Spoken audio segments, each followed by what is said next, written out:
Morning बच्चों। आज हम लोग काव्य खंड से रसखान के बारे में पढ़ेंगे। सबसे पहले रसखान किस काल के कवि थे? ये भक्तिकालीन कृष्ण मार्गी भक्ति शाखा के कवि थे, जिनका जन्म सन 1533 ईस्वी के लगभग माना जाता है। इनके जन्म के संबंध में विवाद है, लेकिन कुछ विद्वानों के अनुसार इनका जन्म सन 1533 ईस्वी माना जाता है। ये जिनका जन्म दिल्ली के पठान परिवार में हुआ था। ये एक मुसलमान थे, लेकिन मुसलमान होने पर भी ये कृष्ण भक्ति में लीन हो गए।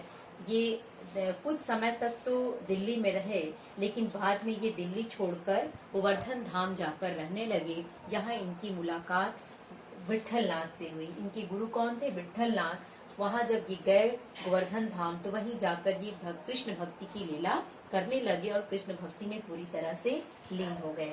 इनकी जो प्रमुख रचनाएं थी, प्रेम वाटिका और सुजान रसखान थी।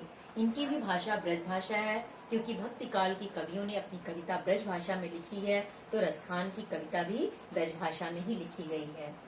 इनकी शैली मुक्तक, छंद, सवैया और कवित्व है। तो इस तरह से हम देखते हैं कि सुजान रसखान में इनके स्फुट छंदों का संग्रह, जिसमें 181 सवैया, 17 कवित्व और 4 सोरठे हैं, और दान लीला में 11 छंदों का ही मात्र ये संकलन है। अष्टयाम श्री कृष्ण के भोर जागरण तथा रात्रि के शयन की गाथा उसमें है। और प्रेम वाटिका, इसमें सिर्फ 53 दोहे ही मिले हैं। जो इनकी प्रेम वाटिका है, इसमें सिर्फ 53 दोहे हैं। इनके बारे में कहा जाता है कि भक्ति काल के कृष्ण मार्गी, रसों की खान रहे रसखान, सैयद इब्राहिम पूरा नाम, कृष्ण भक्त थे ये मुसलमान लेकिन कृष्ण भक्त के उपासक हो गए। सुजान रसखान प्रेम वाटिका रचना इनकी गुरु रहे विट्ठलनाथ। शैली मुक्त कवित्व सवैया इनके हे में बसे यदुनाथ। यदुनाथ किसको? श्री कृष्ण को कहा जाता है। तो इनके लिए कविता है। तो पहली कविता आज हम लोग पढ़ेंगे सवैया से। इनकी कविता सवैया से ली गई है। पहली कविता देखेंगे। मानसु होतो वही रस खानी, बसों ब्रज गोकुल ग्वारनी, गोकुल गांव के ग्वारन, जो पशु हो तो कहाँ बस मेरो, चरो नित नंद की धेनु मझारन, पाहन हो तो वही गिरी को, जो धरव कर छत्र पुरंदर धारन, जो खग है तो बसेरो करो, मिली कालिंदी कुल कदम्ब की डारन। अब इसमें देखिए, रसखान जी का कृष्ण के प्रति अनन्य भक्ति प्रेम भाव दिखाया गया है।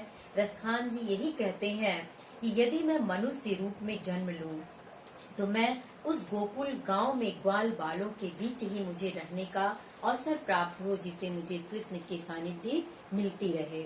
जो पशु हो तो कहाँ बस मेरो, यदि मैं पशु योनि में जन्म लेता हूँ, तो उसमें तो मेरा बस नहीं चलेगा कि मैं कहाँ रहूं, लेकिन मेरी यही इच्छा है कि चरव नित नंद की धेनु मझारन, मैं नंद बाबा के धेनु माने गायों के, मझारन माने मध्य ही विचरण करता रहूं, चरता रहूं, जिससे मुझे समय समय पे कृष्ण के दर्शन मिलते रहें। पाहन हो तो वही गिरी को, जो धरव कर छत्र पुरंदर धारण, और यदि मैं पत्थर के रूप में जन्म लूं, पत्थर योनि में, तो मैं उसी पहाड़ का पत्थर बनना चाहता हूँ, जिस पहाड़ को, जिस पर्वत को इंद्र के घमंड को चूर करने के लिए श्री कृष्ण ने अपने उंगली पे छत्र के रूप में धारण कर लिया था। तो मैं उसी पत्थर का ही अवतार लेकर पत्थर योनि में जन्म लेना चाहता हूँ। जो खग हो तो बसेरो करो, मिली कालिंदी कुल कदम्ब की डारन, और यदि मैं पक्षी योनि में जन्म लूं, तो मैं उसी कालिंदी माने यमुना, कदम्ब का वृक्ष, यानी यमुना नदी के किनारे जो कदम्ब का वृक्ष है, उसी वृक्ष पर मुझे बसेरा प्राप्त हो।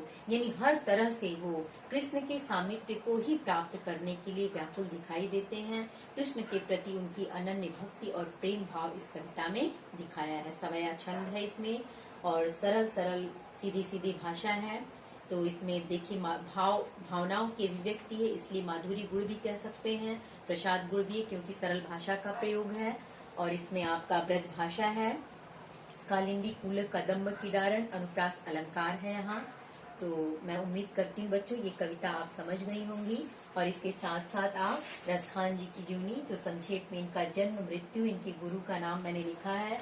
आज के लिए आपको ये होमवर्क है कि आप इनकी जीवनी कायदे से पढ़िएगा, संक्षिप्त रूप में जीवनी लिख लीजिएगा, और पहला पद ही केवल मैं आपको पढ़ाई हूँ, उस पहले पद की व्याख्या जरूर कॉपी में कर लीजिएगा। Thank you.